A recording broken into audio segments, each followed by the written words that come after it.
श्री गणेशाय नमः। ओम श्री राम जय जय राम, श्री राम जय जय राम, श्री राम जय जय राम, श्री राम जय जय राम। जिस समय श्री राम और सीता में बातचीत हो रही थी, लक्ष्मण वहां पहले से ही आ गए थे। उन दोनों का ऐसा संवाद सुनकर उनका मुखमंडल आंसुओं से भीग गया। भाई के विरह का शोक अब उनके लिए भी असह्य उठा। रघुकुल को आनंदित करने वाले लक्ष्मण ने ज्येष्ठ भ्राता भगवान श्री रामचंद्र जी के दोनों पैर जोर से पकड़ लिए और अत्यंत यशस्विनी सीता का महाव्रतधारी श्रवनाथ जी से कहा, आर्य, यदि आपने सहस्त्रों वन्य पशुओं तथा हाथियों से भरी हुई वन में जाने का निश्चय कर ही लिया है, तो मैं भी आपका अनुसरण करूंगा। धनुष हाथ में लेकर आगे आगे चलूंगा।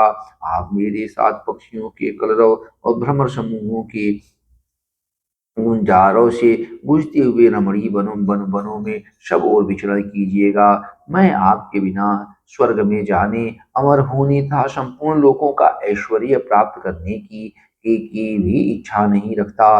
वनवास के लिए निश्चित विचार करके ऐसी बात कहने वाले सुमित्रा कुमार लक्ष्मण को भगवान श्री रामचंद्र जी ने बहुत से सांत्वनापूर्ण वचनों द्वारा समझाकर जब वन में चलने से मना किया, तब ये फिर बोले, भैया, आपने तो पहले से ही मुझे अपने साथ रहने की आज्ञा दे रखी है, फिर इस समय आप मुझे क्यों रोकते हैं? निष्पाप रघुनंदन, जिस कारण से आपके साथ चलने की इच्छा वाले मुझको आप मना करते हैं, उस कारण को मैं जानना चाहता हूँ। मेरे हृदय में इसके लिए बड़ा संशय हो रहा है। ऐसा कहकर धीर वीर लक्ष्मण आगे जाने के लिए तैयार हो भगवान श्री राम के सामने खड़े हो गए और हाथ जोड़कर याचना करने लगे।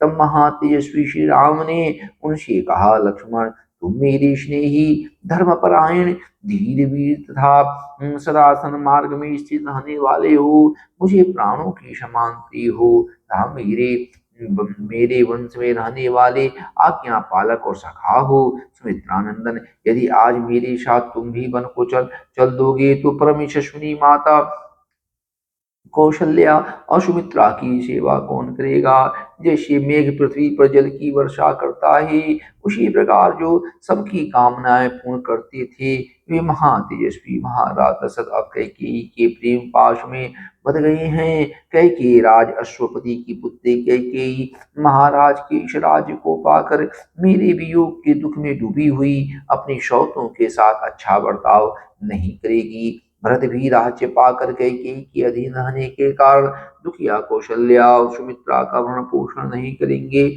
अतः सुमित्रा कुमार, तुम यहीं रहकर अपने प्रयत्न से अथवा राजा की कृपा प्राप्त करके माता कौशल्या का पालन करो। मेरे बताए हुए इस प्रयोजन को ही सिद्ध करो। ऐसा करने से मेरे प्रति जो तुम्हारी भक्ति है, वो अभी भली भांति प्रकट हो जाएगी तथा धर्म के गुरुजनों की पूजा करने से जो अनुभव एवं महान धर्म होता है, वो अभी तुम्हें प्राप्त हो जाएगा।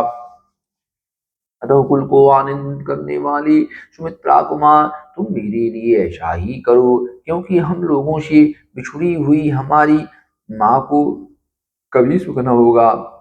वह सदा हमारी ही चिंता में डूबी रहेगी। श्री राम के ऐसा कहने पर बातचीत के मर्म को समझने वाले लक्ष्मण ने उस समय बात का तात्पर्य समझाने वाले श्री राम को मधुर वाणी में उत्तर दिया, वीर, आपके ही तेज प्रभाव से भरत माता कौशल्या और सुमित्रा दोनों का पवित्र भाव से पूजन करेंगे, इसमें संशय नहीं है। वीरवर, इस उत्तम राज्य को पाकर यदि भरत बुरे रास्ते पर चलेंगे और दूसरी हृदय एवं विशेषता घमंड के कारण माताओं की रक्षा नहीं करेंगे, तो मैं उन दुर्बुद्धि और क्रूर भरत का था उनके पक्ष का समर्थन करने वाले उन सब लोगों का वध कर डालूंगा। इसमें संशय नहीं है। यदि सारी त्रिलोकी उनका पक्ष करने लगे, तो उसे भी अपने प्राणों से हाथ धोना पड़ेगा।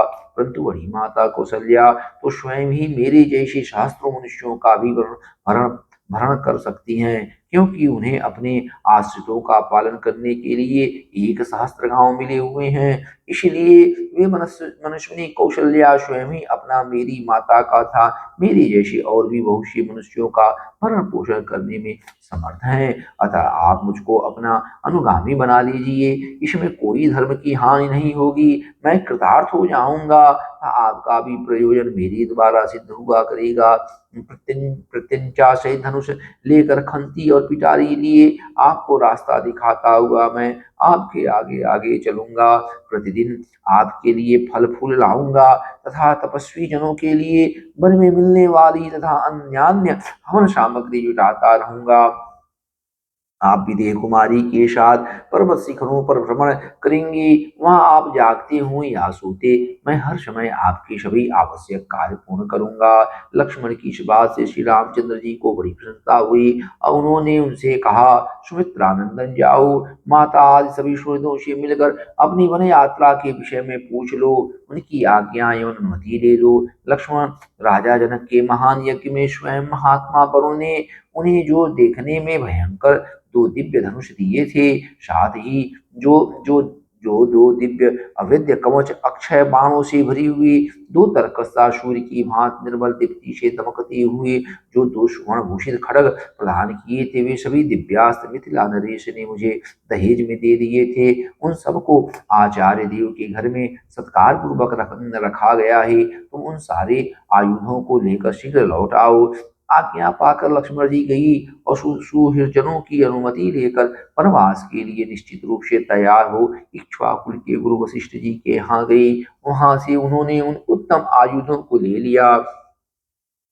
छत्री शिरोमणि सुमित्रा कुमार लक्ष्मण ने सत्कार पूर्वक रखे हुए उन माल्य विभूषी समस्त दिव्य आयुधों को लाकर उन्हें श्री राम को दिखाया। तब मनस्वी श्री राम ने वहां आई हुई लक्ष्मण से प्रसन्न होकर कहा, सौम्य लक्ष्मण, तुम ठीक समय पर आ गई।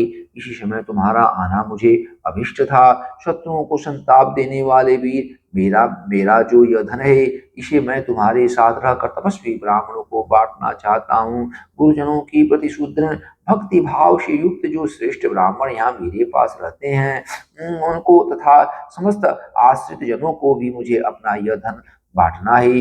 वशिष्ठ जी के पुत्र जो ब्राह्मणों में श्रेष्ठ आर्य सुयज्ञ हैं, उन्हें तुम शीघ्र यहाँ बुला लाओ। मैं इन सब का तथा और जो ब्राह्मण शेष रह गए थे रहे हों, उनका भी सत्कार करके वन को जाऊंगा। श्री राम जय राम जय जय राम, श्री राम जय राम जय जय राम। तदनंतर अपने भाई श्री राम की प्रिय कारक एवं हितकर आज्ञा पाकर लक्ष्मण वहां से चल दिए। उन्होंने शीघ्र ही गुरुपुत्र सुयज्ञ के घर में प्रवेश किया। उस समय विप्रवर सुयज्ञ अग्निशाला में बैठे हुए थे। लक्ष्मण ने उन्हें प्रणाम करके कहा, सखे, दुष्कर कर्म करने वाले श्री रामचंद्र जी के घर पर आओ और उनका उनका कार्य देखो। सुयज्ञ ने मध्यान्ह कालीन संध्योपासना पूरी करके लक्ष्मण के साथ जाकर श्री राम के रमणी भवन में प्रवेश किया, जो लक्ष्मी से संपन्न था। होम काल में पूजित अग्नि के समान तेजस्वी वेदवेत्ता सुयज्ञ को आया जहाँ सीता सहित श्री राम ने हाथ जोड़कर उनकी अगवानी की। तत्पश्चात का कुस्तकुल भूषण श्री राम ने सोने के बनी हुए श्रेष्ठ अंगदों, सुंदर कुंडलों, सुवर्ण सूत्र में पिरोई हुई मणियों, केयूरों, बलियों तथा अन्य बहुत से रत्नों द्वारा उनका पूजन किया। इसके बाद सीता की प्रेरणा से भगवान श्री राम ने सुयज्ञ से कहा, सौम्य, तुम्हारी पत्नी सखी सीता तुम्हें अपना हार सौम्य तुम्हारी पत्नी की सखी सीता तुम्हें अपना हार, सुवर्ण सूत्र और करधनी देना चाहती हैं। इन वस्तुओं को अपनी पत्नी के लिए ले जाओ। वन को प्रस्थान करने वाली तुम्हारी स्त्री की सखी सीता तुम्हें तुम्हारी पत्नी के लिए विचित्र, अंगद और सुंदर केयूर भी देना चाहती है।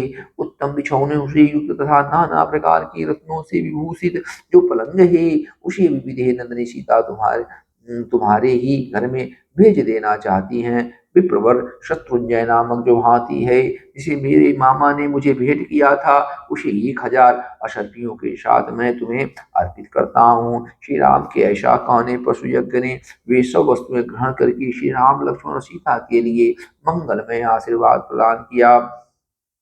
तदनंतर श्री राम ने शांत भाव से खड़े हुए और प्रिय वचन बोलने वाले अपने प्रिय भ्राता सुमित्रा कुमार लक्ष्मण से उसी तरह निम्नांकित बात कही, जैसे ब्रह्मदेव राज इंद्र से कुछ कहते हैं। सुमित्रा नंदन अगस्त्य और विश्वामित्र दोनों उत्तम ब्राह्मणों को बुलाकर रत्नों द्वारा उनकी पूजा करो। महाबाहु रघुनंदन जैसे मेघ जल की वर्षा द्वारा खेती को तृप्त करता है, उसी प्रकार तुम उन्हें शास्त्रों, गौओं, सुवर्ण मुद्राओं, रजत द्रव्यों और बहुमूल्य मणियों द्वारा संतुष्ट करो। लक्ष्मण, यजुर्वेदी तैत्तिरीय शाखा का अध्ययन करने वाले ब्राह्मणों के जो आचार्य और संपूर्ण वेदों के विद्वान हैं, साथ ही इनमें दान प्राप्त की योग्यता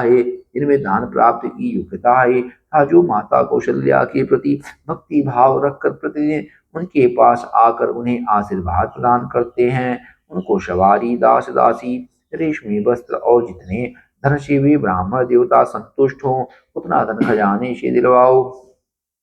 चित्ररथ नामक सूत श्रेष्ठ सचिव ही हैं, वे दीर्घ काल से यहीं राजकुल की सेवा में रहते हैं। इनको भी तुम बहुमूल्य रजत वस्त्र और धन देकर संतुष्ट करो। साथ ही इन्हें उत्तम श्रेणी के अज आदि सभी पशु और 1000 गांव अर्पित करके पूर्ण संतोष प्रदान करो। मुझसे संबंध रखने वाले जो कट शाखा और कलाप शाखा के अध्येता बहुत से दंडकधारी ब्रह्मचारी हैं, वे सदा स्वाध्याय में ही संलग्न रहने के कारण दूसरा कोई कार्य नहीं कर पाते। भिक्षा मांगने में आलसी हैं, परंतु स्वादिष्ट अन्न खाने की इच्छा रखते हैं। महान पुरुष भी उनका सम्मान करते हैं। उनके लिए रत्नों के बोझ से लदी हुई 80 ऊंट, अगहनी चावल का भार ढोने वाली 1000 बैल तथा भद्रक नामक धान्य विशेष चने और मूंग आदि का भार लिए हुए 200 बैल और दिलवाओ। सुमित्रा कुमार, उपयुक्त वस्तुओं के सिवा उनके लिए दही, घी आदि व्यंजन के निमित्त 1000 गांव में भी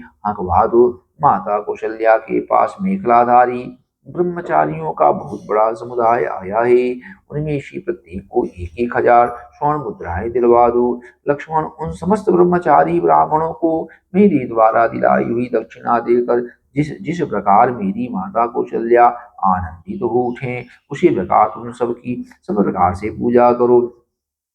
इस प्रकार आज्ञा प्राप्त होने पर पुरुष सिंह लक्ष्मण ने स्वयं ही कुबेर की भांति भगवान श्री राम की कथानुसार उन श्रेष्ठ ब्राह्मणों को कुछ धन का दान किया। इसके बाद वहां खड़े हुए अपने आश्रित सेवकों को, जिनका गला आंसुओं से रुधा हुआ था, बुलाकर श्री राम ने उनमें से एक एक को 14 वर्षों तक जीविका चलाने योग्य भविष्य द्रव्य प्रदान किया और उन सब से कहा, जब तक मैं वन से लौट कर न आऊं तब तक तुम लोग लक्ष्मण के और मेरे इस घर को कभी सूना न करना, छोड़कर अन्यत्र न जाना। वे सब सेवक श्री राम के वनगमन से बहुत दुखी थे। उनसे युक्त उपयुक्त बात कहकर श्री राम अपने धनाध्यक्ष खजांची से बोले, खजाने में मेरा जितना धन है वो सब ले आओ। यह सुनकर सभी सेवक उनका धन ढो ढो कर ले आने लगे। वहां उन धन की बहुत बड़ी राशि एकत्र हुई दिखाई देने लगी, जो देखने ही योग्य थी। तब लक्ष्मण सहित पुरुष सिंह श्री राम ने बालक और बूढ़े ब्राह्मणों तथा दीन दुखियों को वह सारा धन बंटवा दिया।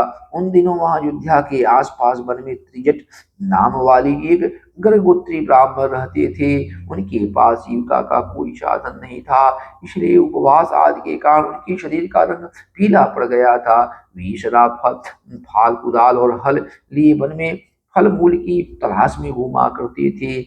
वे स्वयं तो बूढ़े हो चले थे, परंतु उनकी पत्नी अभी तरुणी थी। उसने छोटे बच्चों को लेकर ब्राह्मण देवता से यह बात कही, प्राणनाथ, यद्यपि स्त्रियों के लिए पति ही देवता है, अतः मुझे आपको आदेश देने का कोई अधिकार नहीं है। तथापि मैं आपकी भक्त हूँ, इसलिए विनय पूर्वक यह अनुरोध करती हूँ कि आप यह फाल और कुदाल फेंक कर मेरा कहना कीजिए। धर्मज्ञ भगवान श्री रामचंद्र जी से मिलिए। यदि आप ऐसा करें तो वहां अवश्य कुछ पा जाएंगे। पत्नी की बात सुनकर ब्राह्मण एक फटी धोती जिससे मुश्किल से शरीर ढक पाता था पहनकर उस मार्ग पर चल दिए जहां भगवान श्री रामचंद्र जी का महल था। भृगु और अंगिरा के समान तेजस्वी त्रिजट जन समुदाय के बीच से होकर श्री राम भवन की पांचवी ड्योढ़ी तक चली गई, परंतु उनके लिए किसी ने रोक टोक नहीं की। उस समय श्री राम के पास पहुंचकर त्रिजट ने कहा, महाबली राजकुमार, मैं निर्धन हूँ, मेरे बहुत से पुत्र हैं, जीविका नष्ट हो जाने से शराबन में ही रहता हूँ, आप मुझ पर कृपा दृष्टि कीजिए। तब श्री राम ने विनोद पूर्वक कहा, ब्राह्मण, मेरे पास असंख्य गौएं हैं, इनमें से एक सहस्त्र का भी मैंने अभी तक किसी को दान नहीं किया है। आप अपना डंडा जितनी दूर फेंक फेंक सकेंगे वहां तक की सारी गौएं आपको मिल जाएंगी। यह सुनकर उन्होंने बड़ी तेजी तेजी के साथ धोती के पल्ले को सब ओर से कमर में लपेट लिया और अपनी सारी शक्ति लगाकर डंडे को बड़ी वेग से घुमाकर फेंका। ब्राह्मण के हाथ से छूटा हुआ वो डंडा सरयू के उस पार जाकर हजारों गांवों से भरी हुई गोष्ठ में एक सांड के पास गिरा। धर्मात्मा श्री राम ने त्रिजट को छाती से लगा लिया और उस सरयू तट से लेकर उस पार गिरे हुए डंडे के स्थान पर जितनी गौएं थी उन सबको मंगवा कर त्रिजट के आश्रम पर भेज दिया। उस समय श्री राम ने गर्गवंशी त्रिजट को सांत्वना देते हुए कहा, ब्राह्मण, मैंने विनोद में यह बात कही थी, आप इसके लिए बुरा न मानिएगा। आपका यह तो दुर्लभ दुर्लभ आपका आपका यह तो दुर्लभ तेज है, इसी को जानने की इच्छा से मैंने आपको यह डंडा फेंकने के लिए प्रेरित किया था। यदि आप और कुछ चाहते हो तो मांगिए। मैं सच कहता हूँ कि इसमें आपके लिए कोई संकोच की बात नहीं है। मेरे पास जो धन है वह सब ब्राह्मणों के लिए ही है। आप जैसे ब्राह्मण को शास्त्रीय विधि के अनुसार दान देने से मेरे द्वारा उपार्जित किया हुआ धन मेरे यश की वृद्धि करने वाला होगा। गौओं की उस महान समूह को पाकर पत्नी सहित महामुनि त्रिजट को बड़ी प्रसन्नता हुई। वे महात्मा श्री राम को यश, बल, प्रीति तथा सुख बढ़ाने वाले आशीर्वाद देने लगे। तदनंतर पूर्ण पराक्रमी भगवान श्री राम धर्म बल से उपार्जित किए हुए उस महान धन को लोगों के यथा योग्य सम्मान पूर्ण वचनों से प्रेरित हो बहुत देर तक अपने सुहृदों में बांटते रहे। उस समय वहां कोई भी ब्राह्मण, सुहृद, सेवक, दरिद्र अथवा भिक्षु ऐसा नहीं था जो भगवान श्री राम के यथा योग्य सम्मान, दान तथा आदर सत्कार से तृप्त न किया गया हो। श्री राम जय राम, जय जय राम, श्री राम जय राम, जय जय राम। विजय कुमारी सीता जी के साथ भगवान श्री राम और लक्ष्मण ब्राह्मणों को बहुत सा धन दान करके वन जाने के लिए उद्यत हो पिता का दर्शन करने के लिए गए। उनके साथ दो सेवक श्री राम और लक्ष्मण के वे धनुष आदि आयुध लेकर चले जिन्हें फूल की मालाओं से सजाया गया था और सीता जी इन्हें पूजा के लिए चढ़ाए हुए चंदन आदि से अलंकृत किया था। उन दोनों के आयुधों की उस समय बड़ी शोभा हो रही थी। उस अवसर पर धनी लोग प्रसादों, तिमंजिलों, महलों, रम्य गृहों, राजभवनों तथा विमानों, 7 मंजिले महलों की ऊपरी छतों पर चढ़कर उदासीन भाव से उन तीनों की ओर देखने लगे। उस समय सड़कें मनुष्यों की भीड़ से भरी थी, इसलिए उन पर सुगमता पूर्वक चढ़ना कठिन हो गया था। अतः अधिकांश मनुष्य प्रसादोती मंजिले मकानों पर चढ़कर वहीं वहीं से दुखी होकर भगवान श्री रामचंद्र जी की ओर देख रहे थे। श्री राम को अपने छोटे भाई लक्ष्मण और पत्नी सीता के साथ पैदल जाते देख बहुत से मनुष्यों का हृदय शोक से व्याकुल हो उठा।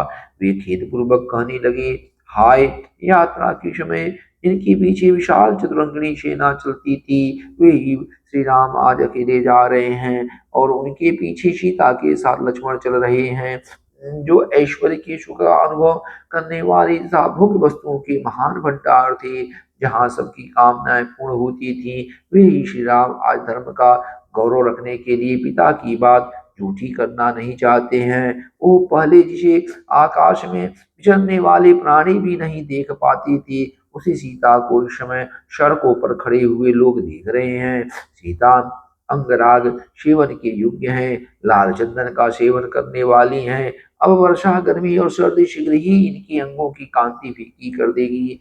निश्चय ही आज राजा दशरथ किसी पिशाच के आवेश में पड़कर अनुचित बात कर रहे हैं, क्योंकि अपनी स्वाभाविक स्थिति में रहने वाला कोई भी राजा अपने प्यारे पुत्र को घर से निकाल नहीं सकता। पुत्र यदि गुणहीन हो तो भी उसे घर से निकाल देने का साहस कैसे हो सकता है?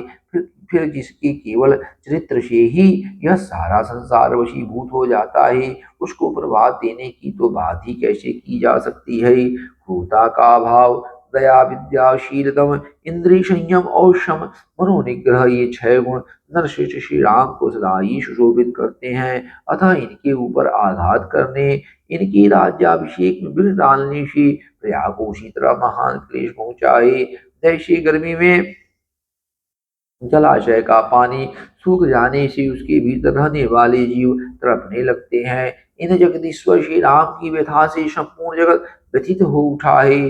जैसे जड़ काट देने से पुष्प और फल सहित सारा वृक्ष सूख जाता है, ये महान तेजस्वी श्री राम संपूर्ण मनुष्यों के मूल हैं। धरा ही इनका बल है। जगत के दूसरे प्राणी पत्र, पुष्प, फल और शाखाएं हैं। अतः हम लोग भी लक्ष्मण की भांति पत्नी और बंधु बांधवों के साथ शीघ्र ही इन जाने वाले श्री राम के पीछे पीछे चल दें। जिस मार्ग श्री रघुनाथ जी जा रहे हैं उसी का हम भी अनुसरण करें। बाग बगीचे, घर द्वार और खेती बाड़ी सब छोड़कर धर्मात्मा श्री राम का अनुसरण करें। इनके दुख सुख के साथी बने। हम अपने घरों की गड़ी हुई निधि निकालें, आंगन की फर्श खोद डालें, सारा धन धान्य साथ ले लें, सारी आवश्यक वस्तुएं हटा लें। इनमें चारों ओर धूल भर जाए, देवता इन घरों को छोड़कर भाग जाएं। चूहे बिल से बाहर निकलकर इनमें चारों ओर दौड़ लगाने लगें और उनसे ये घर भर जाए। इनमें न कभी आग जले, न पानी रहे और न झाड़ू ही लगे। यहाँ बलि वैश्व यज्ञ, मंत्र पाठ, होम जप बंद हो जाए, मानो अब बड़ा भारी अकाल पड़ गया हो। इस प्रकार ये सारे घर ढह जाएं, इनमें टूटे बर्तन बिखरे पड़े हों और हम सदा के लिए इन्हें छोड़ दें। ऐसी दशा में इन घरों पर कैकेयी आकर अधिकार कर ले। जहाँ पहुंचने के लिए ये श्री रामचंद्र जी जा रहे हैं वह वन ही नगर हो जाए और हमारे छोड़ देने पर यह नगर भी वन के रूप में परिणत हो जाए। वन में हम लोगों के भय से सांप अपने बिल छोड़कर भाग जाएं। पर्वत पर रहने वाले मृग और पक्षी उसके शिखरों को छोड़ दें। हाथी और सिंह भी उन वनों को त्याग कर दूर चले जाएं। विसर्प आदि उन स्थानों में चले जाएं जिन्हें हम लोगों ने छोड़ रखा है और उन स्थानों को त्याग दें जिनका हम सेवन करते हैं। यह देश घास चरने वाले पशुओं, मांसभक्षी हिंसक जंतुओं और फल खाने वाले पक्षियों का निवास स्थान बन जाए। यहाँ सर्व पशु और पक्षी रहने लगे। उस दशा में पुत्र और बंधु बांधवों सहित कैकेयी से अपने अधिकार में कर ले। हम सब लोग वन में श्री रघुनाथ जी के साथ खड़े आनंदित रहेंगे। इस प्रकार श्री रामचंद्र जी ने बहुत से मनुष्यों के मुंह से निकली हुई तरह तरह की बातें सुनी, किंतु सुनकर भी उनके मन में कोई विकार नहीं हुआ। मतवाली गजराज के समान पराक्रमी धर्मात्मा श्री राम पुनः माता कैकेयी के कैलाश शिखर के सदृश शुभ्र भवन में गई। विनयशील और पुरुषों से युक्त उस राजभवन में प्रवेश करके उन्होंने देखा सुमंत्र पास ही दुखी होकर खड़े हैं। पूर्वजों की निवास भूमि अवध के मनुष्य वहां शोक से आतुर होकर खड़े थे। उन्हें देखकर भी श्री राम स्वयं शोक से प्रेरित नहीं हुए। उनके शरीर पर व्यथा का कोई चिन्ह प्रकट नहीं हुआ वे पिता की आज्ञा का विधिपूर्वक पालन करने की इच्छा से उनका दर्शन करने के लिए हंसते हुए से आगे बढ़ी। शोकाकुल रूप से पड़े हुए राजा के पास जाने वाले महात्मा महामना इक्ष्वाकुल नंदन श्री राम वहां पहुंचने से पहले सुमंत्र को देख कर पिता के पास अपने आगमन की सूचना भेजने के लिए उस समय वहीं ठहर गई। पिता के आदेश से वन में प्रवेश करने का बुद्धिपूर्वक निश्चय करके आए हुए धर्मवत्सल भगवान श्री रामचंद्र जी सुमंत्र की ओर देखकर बोले, आप महाराज को मेरे आगमन की सूचना दे दें। ओम श्री राम जय राम जय जय राम, श्री राम जय राम जय जय राम। जब कमल नयन श्याम सुंदर उपमा रहित महापुरुष श्री राम ने सुमंत्र से कहा, आप पिताजी को मेरे आगमन की सूचना दे दीजिए। तब श्री राम की प्रेरणा से शीघ्र ही भीतर जाकर सारथी सुमंत्र ने राजा का दर्शन किया। उनकी सारी इंद्रियां संताप से कलुषित हो रही थी। वे लंबी सांस खींच रहे थे। सुमंत्र ने देखा पृथ्वीपति महाराज दशरथ राहुग्रस्त सूर्य, राख से ढकी हुई आग तथा जल शून्य तालाब के समान श्रीहीन हो रहे हैं। उनका चित्त अत्यंत व्याकुल है और वे श्री राम का ही चिंतन कर रहे हैं। तब महाप्रागसूत ने महाराज को संबोधित करके हाथ जोड़कर कहा, पहले तो सुमंत्र ने विजय शु का आशीर्वाद देते हुए महाराज की अभ्युदय कामना की, फिर भय से व्याकुल मंद मधुर वाणी द्वारा यह बात कही, पृथ्वीनाथ आपके पुत्र ये सत्य पराक्रमी पुरुष सिंह श्री राम ब्राह्मणों तथा आश्रित सेवकों को अपना सारा धन देकर द्वार पर खड़े हैं। आपका कल्याण हो। ये अपने सब सुहृदों से मिलकर उनसे विदा लेकर इस समय आपका दर्शन करना चाहते हैं। आज्ञा हो तो यहाँ आकर आपका दर्शन करें।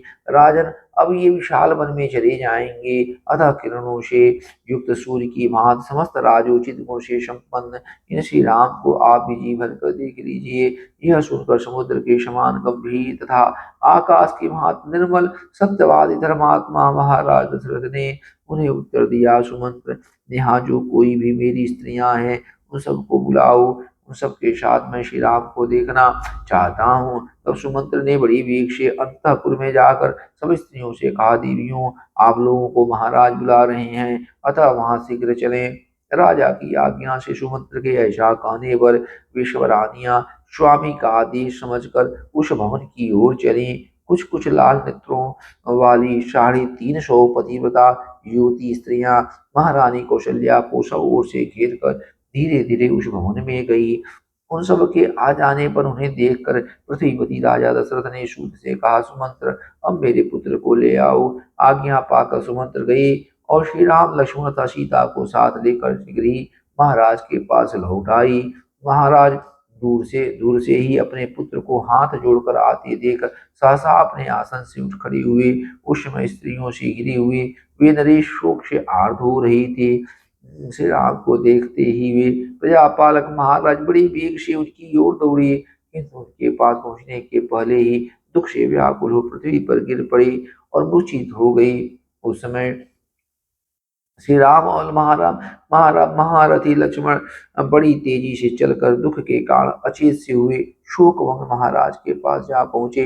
इतने ही में उस राजभवन के भीतर सहसा आभूषणों की ध्वनि के साथ सहस्त्रों स्त्रियों का हा राम यह आर्तनाद गूंज उठा। श्री राम और लक्ष्मण दोनों भाई भी सीता के साथ रो पड़े और उन तीनों ने महाराज को दोनों भुजाओं से उठाकर पलंग पर बिठा लिया।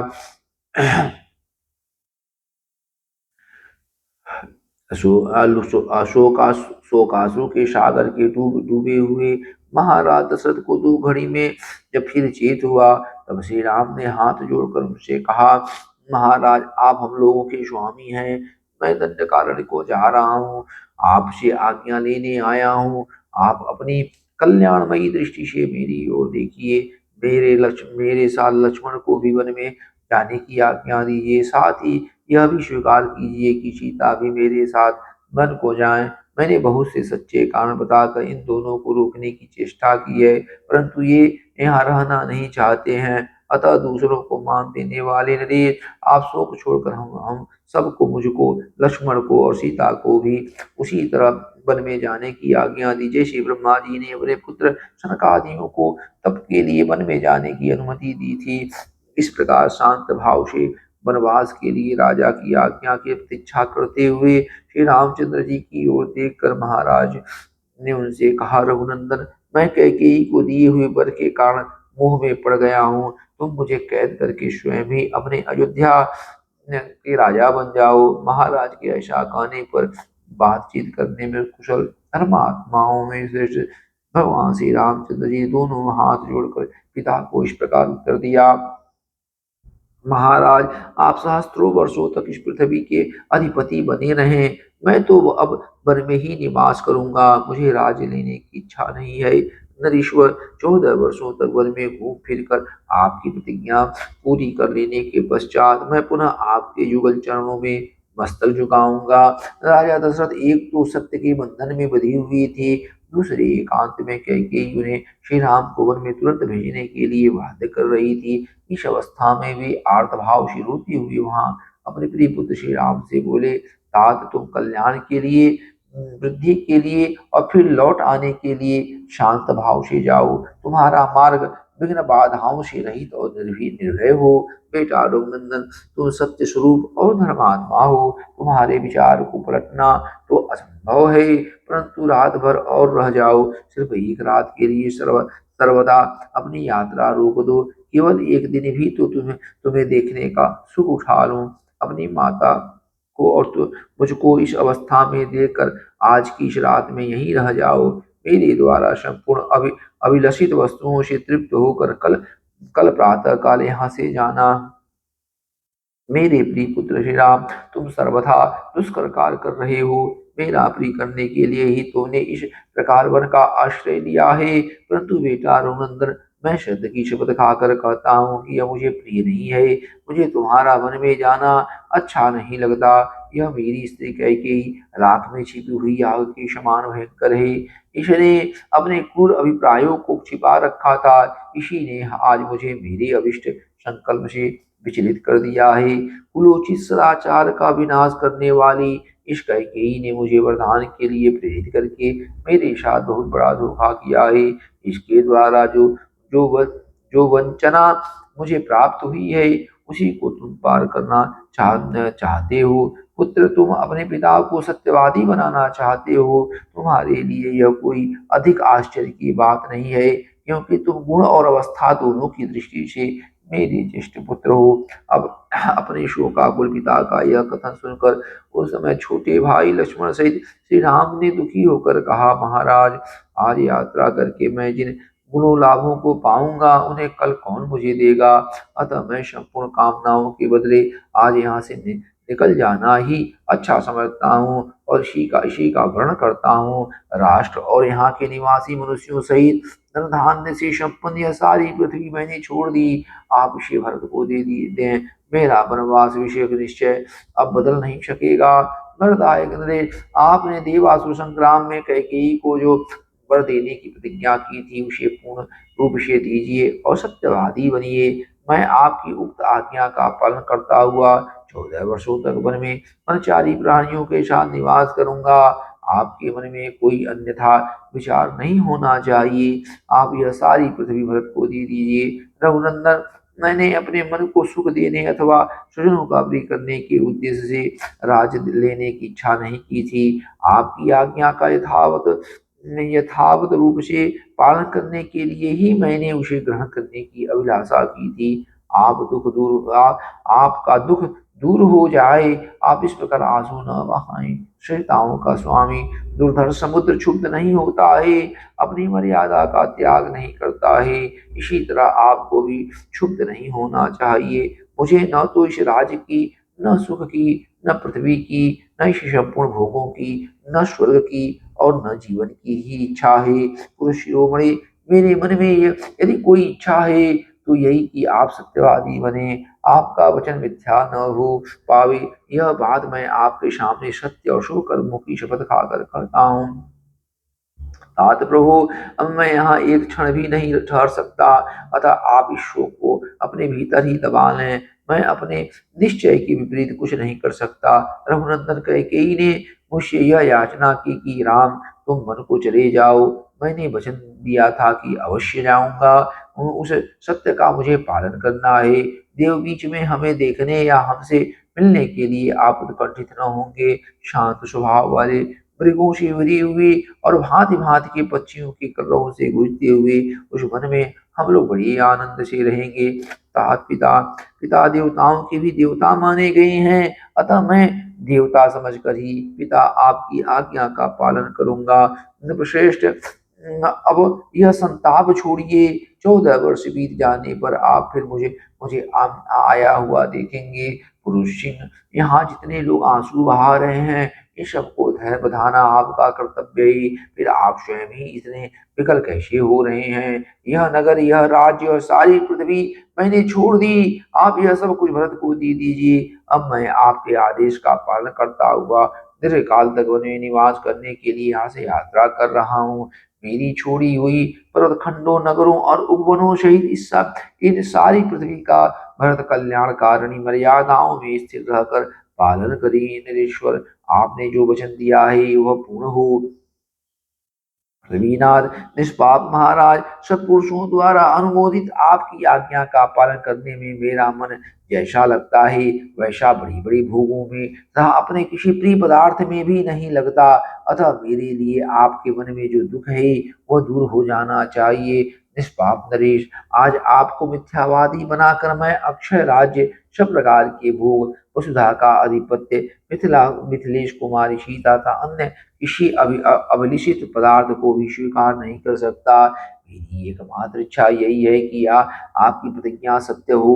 मैं विचित्र वृक्षों से युक्त वन में प्रवेश करके फल मूल का भोजन करता हुआ वहां से पर्वतों, नदियों और सरोवरों को देख देख कर सुखी होऊंगा। इसलिए आप अपने मन को शांत कीजिए। फिर आपके ऐसा कहने पर पुत्र विक्षोभ के संकट में पड़ी हुई राजा दशरथ ने दुख और संताप से पीड़ित हो उन्हें छाती से लगाया और फिर अचेत होकर वे पृथ्वी पर गिर पड़ी। उस समय उनका शरीर जड़ की भांति कुछ भी चेष्टा न कर सका। यह देख राजा रानी कैकेयी को छोड़कर वहां एकत्र हुई अन्य सभी रानियां रो पड़ी। सुमंत्र भी रोते रोते मूर्छित हो गई तथा वहां वहां सब और हाहाकार मच गया। ओम श्री राम जय राम जय जय राम, श्री राम जय राम जय जय राम, श्री राम जय राम जय जय राम। तदनंतर होश में आने पर सारथी सुमंत्र सहसा उठकर खड़ी हो गई। उनके मन में बड़ा संताप हुआ। जो अमंगलकारी था वे क्रोध के मारे कांपने लगे। उनके शरीर और मुख के पहली स्वाभाविक कांति बदल गई। वे क्रोध से आंखें लाल करके दोनों हाथों से सिर पीटने लगी और बारंबार लंबी सांस खींचकर हाथ से हाथ मलकर दांत कटकटाते राजा दशरथ के मन की वास्तविक अवस्था देखते हुए अपने वचन रूपी तीखे तीखे बाणों से कैकेयी के हृदय को कंपित सा करने लगे। अपने अशुभ एवं अनुपम वचन रूपी वज्र से कैकेयी के सारे मर्मस्थलों को विदीर्ण से करते हुए सुमंत्र ने उसे इस प्रकार कहा, बकिया देवी, जब तूने संपूर्ण चराचर जगत के स्वामी स्वयं अपने पति महाराज दशरथ का ही त्याग कर दिया, तब इस जगत में कोई ऐसा कुकर्म नहीं है जिसे तुम न कर सको। मैं तो समझता हूँ कि तुम पति की हत्या करने वाली तो हो ही, अंतःपुर घातनी भी हो। ओह, जो देवराज इंद्र के समान अजय, पर्वत के समान अकंपनी और महासागर के समान क्षोभ रहित है, उन महाराज दशरथ को भी तुम अपने कर्मों से संतप्त कर रही हो। राजा दशरथ तुम्हारे पति, पालक और वरदाता हैं। तुम इनका इनका अपमान न करो। नारियों के लिए पति की इच्छा का महत्व करोड़ों पुरुषों से भी अधिक है। इस कुल में राजा का परलोकवास हो जाने पर उसके पुत्र की अवस्था विचार करके जो ज्येष्ठ पुत्र होते हैं वे ही राज्य पाते हैं। राजकुल के इस परंपरागत आचार को तुम इन इक्ष्वाकु वंश के स्वामी महाराज दशरथ के जीते जी ही मिटा देना चाहते हो। तुम्हारे पुत्र भरत राजा हों या और इस पृथ्वी का शासन करें, किंतु हम लोग तो वहीं चले जाएंगे जहाँ श्री राम जाएंगे। तुम्हारे राज्य में कोई भी ब्राह्मण निवास नहीं करेगा। यदि तुम आज वैसा मर्यादाहीन कर्म करोगी तो निश्चय ही हम सब लोग उसी मार्ग पर चले जाएंगे जिसका श्री राम ने सेवन किया है। संपूर्ण बंधु बांधव सदाचारी ब्राह्मण भी तुम्हारा त्याग कर देंगे। देवी, फिर इस राज्य को पाकर तुम्हें क्या आनंद मिलेगा। ओह, तुम ऐसा मर्यादाहीन कर्म करना चाहती हो। मुझे तो यह देखकर आश्चर्य सा हो रहा है कि तुम्हारी इतनी बड़ी अत्याचार करने पर भी पृथ्वी तुरंत फट क्यों नहीं जाती, अथवा बड़ी बड़ी ब्रह्मर्षियों के धिक्कारपूर्ण वाग्दंड शाप तो देखने में भयंकर और जलाकर भस्म कर देने वाले होते हैं। श्री राम को घर से निकालने के लिए तैयार खड़ी हुई तुम जैसी पाषाण हृदया सर्वनाश क्यों नहीं कर डालते हैं। भला आप आम को कुल्हाड़ी से काट कर उसकी जगह नीम का सेवन कौन करेगा। जो आम की जगह नीम को ही दूध से सेता है उसके लिए भी यह नीम मीठा फल देने वाला नहीं हो सकता। अतः वरदान की वाहनी श्री राम को वनवास से लेकर कैकेयी के चित्त को संतुष्ट करना राजा के लिए कभी सुखद परिणाम का जनक नहीं हो सकता। कैकेयी, मैं समझता हूँ कि तुम्हारी माता का अपने कुल के अनुरूप जैसा स्वभाव था वैसा ही तुम्हारा भी है। लोक में कही जाने वाली यह कहावत सत्य सत्य ही है कि नीम से मधु नहीं टपकता। तुम्हारी माता के दुराग्रह की बात भी हम जानते हैं। इसके विषय में पहले जैसा सुना गया है वह बताया जाता है। एक समय किसी वर देने वाले साधु ने तुम्हारे पिताजी को अत्यंत उत्तम वर दिया। उस वर के प्रभाव से के नरेश समस्त प्राणियों की बोली समझने लगे। तिर्यक योनि में पड़ी हुई प्राणियों की बातें भी उनकी समझ में आ जाती थी।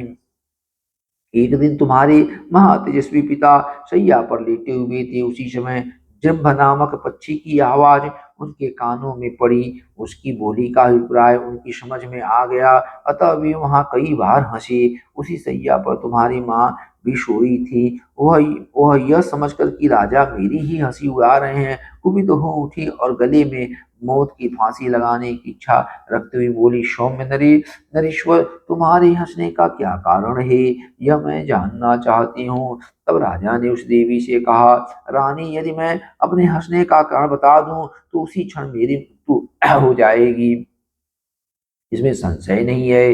देवी यह सुनकर तुम्हारी रानी माता ने तुम्हारे पिता कैकेयी से फिर कहा, तुम जियो या मरो, मुझे कारण बता दो। भविष्य में तुम फिर मेरी हंसी नहीं उड़ा सकोगे। अपनी प्यारी रानी के ऐसा कहने पर कैकेयी नरेश ने उस पर देने वाले साधु के पास जाकर सारा समाचार ठीक ठीक कह सुनाया। तब उस वर देने वाले साधु ने राजा को उत्तर दिया, महाराज, रानी मरे या घर से निकल जाए, तुम कदापि यह बात उसे न बताना। प्रसन्न चित्त वाली उस साधु का यह वचन सुनकर कैकेयी नरेश ने तुम्हारी माता को तुरंत घर से निकाल दिया और स्वयं कुबेर के समान विहार करने लगे। तुम भी उस इसी प्रकार दुर्जनों के मार्ग पर स्थित हो पाप पर ही दृष्टि रखकर मोहबस राजा से यह अनुचित आग्रह कर रही हो। आज मुझे यह लोकोक्ति 16 आने सच मालूम होती है कि पुत्र पिता के समान होते हैं और कन्याएं माता के समान होती हैं। तुम ऐसी ऐसी न बनो, इस लोकोक्ति को अपने जीवन में चरितार्थ न करो। राजा ने जो कुछ कहा है उसे स्वीकार करो। श्री राम का राज्याभिषेक होने दो। अपने पति की इच्छा का अनुसरण करके इस जन समुदाय को यहाँ शरण देने वाली बनो। पाप पुण्य विचार रखने वाले लोगों के बहकावे में आकर तुम देवराज इंद्र के तुल तेजस्वी अपने प्रतिपालक स्वामी को अनुचित कर्म में न लगाओ। देवी कमल नयन भगवान श्री राम राजा दशरथ के पाप से दूर रहते हैं, वे अपनी प्रतिज्ञा झूठी नहीं करेंगे। श्री रामचंद्र जी अपने भाइयों में ज्येष्ठ, उदार, कर्मठ, स्वधर्म के पालक, जीव जगत के रक्षक और बलवान हैं। इनका इस राज्य पर अभिषेक होने दो। देवी, यदि श्री राम अपने पिता राजा दशरथ को छोड़कर वन को चले जाएंगे तो संसार में तुम्हारी बड़ी निंदा होगी। अतः श्री रामचंद्र जी ही अपने राज्य का पालन करें और तुम निश्चिंत होकर बैठो। श्री राम के सिवा दूसरा कोई राजा इस क्षेत्र नगर में रहकर तुम्हारे अनुकूल आचरण नहीं कर सकता। श्री राम के युवराज पद पर प्रतिष्ठित हो जाने के बाद महाधनुधर राजा दशरथ पूर्वजों के वृत्तांत का स्मरण करके स्वयं वन में प्रवेश करेंगे। इस प्रकार सुमंत्र ने हाथ जोड़कर कैकेयी को उस राजभवन में सांत्वना पूर्वक तथा तीखे वचनों से भी बारंबार विचलित करने की चेष्टा की, किंतु वह टस से मस न हुई। देवी कैकेयी के मन में न तो क्षोभ हुआ और न दुख ही। उस समय उसके चेहरे के रंग में भी कोई फर्क पड़ता नहीं दिखाई दिया। श्री राम जय राम जय जय राम, श्री राम जय राम जय जय राम। तब इक्ष्वाकु नंदन राजा दशरथ वहां अपनी प्रतिज्ञा से प्रीत हो आंसू बहाते हुए लंबी सांस खींचकर सुमंत्र से फिर इस प्रकार बोले, सूत, तुम शीघ्र ही रत्नों से भरी पूरी चतुरंगनी सेना को श्री राम के पीछे पीछे जाने की आज्ञा दो। रूप से आजीविका चलाने और सरस वचन बोलने वाली स्त्रियां तथा वहां धनी एवं विक्रय योग्य द्रव्यों का प्रसारण करने में कुशल वैश्य राजकुमार श्री राम की सेनाओं को सुशोभित करें, जो श्री राम के पास रहकर जीवन निर्वाह करते हैं। ताजिन मल्लाहों से ये उनका पराक्रम देखकर प्रसन्न रहते हैं, उन सबको अनेक प्रकार का धन देकर उन्हें भी इनके साथ जाने की आज्ञा दे दो। मुख्य आयुध नगर के निवासी छकड़ी रावण के भीतरी रहस्यों को जानने वाले व्याध काकुस्थ कुलभूषण श्री राम के पीछे पीछे जाएं। वे रास्ते में आए हुए मृगों एवं हाथियों को पीछे लौटाते जंगली मधु का पान करते और नाना प्रकार की नदियों को देखते हुए अपने राज्य का स्मरण नहीं करेंगे। श्री राम निर्जन वन में निवास करने के लिए जा रहे हैं, अतः मेरा खजाना और अन्न भंडार, ये दोनों वस्तुएं इनके साथ जाएं। ये वन के पावन प्रदेशों में यज्ञ करेंगे, उनमें आचार्य आदि को पर्याप्त दक्षिणा देंगे, ऋषियों से मिलकर वन में सुख पूर्वक रहेंगे। महाबाहु भरत अयोध्या का पालन करेंगे। श्रीमान राम को संपूर्ण मनोवांछित भोगों से संपन्न करके यहाँ से भेजा जाए। जब महाराज दशरथ ऐसी बातें कहने लगे, तब कैकेयी को बड़ा भय हुआ। उसका मुंह सूख गया और उसका स्वर भी रुध गया।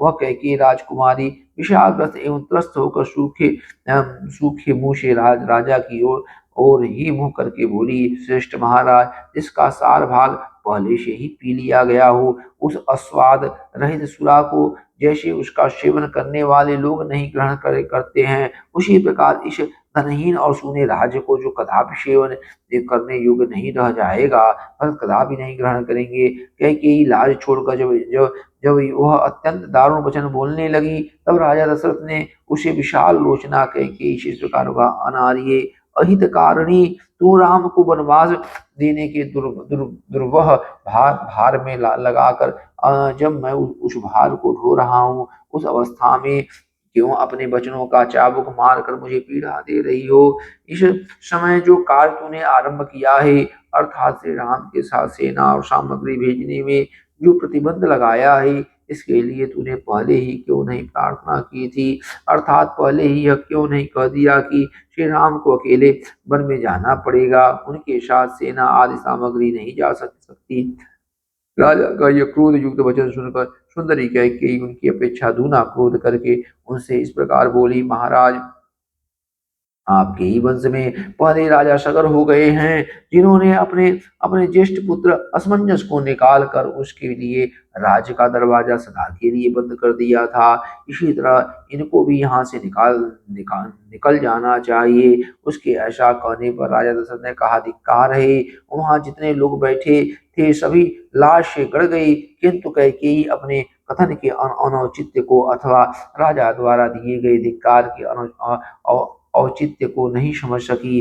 उस समय वहां राजा के प्रधान और वयोवृद्ध मंत्री सिद्धार्थ बैठे थे। वे बड़ी ही शुद्ध स्वभाव वाले और राजा के विशेष आदरणीय थे। उन्होंने कैकेयी से इस प्रकार कहा, देवी, असमंजस बड़ी दुष्ट बुद्धि का राजकुमार था। वह मार्ग पर खेलते हुए बालकों को पकड़कर सरयू के जल में फेंक देता था और ऐसे ही कार्यों से अपना मनोरंजन करता था। उसकी यह करतूत देख कर सभी नगरवासी कुपित हो राजा के पास जाकर बोले, राष्ट्र की वृद्धि करने वाले महाराज, या तो आप अकेले असमंजस को लेकर रहिए या इन्हें निकाल कर हमें इस नगर में रहने दीजिए। तब राजा ने उनसे पूछा, तुम्हें असमंजस से किस कारण भय हुआ है। राजा के पूछने पर उन प्रजाजनों ने यह बात कही, महाराज, यह हमारे खेलते हुए छोटे छोटे बच्चों को पकड़ लेते हैं और जब वे बहुत घबरा जाते हैं तब उन्हें सरयू में फेंक देते हैं।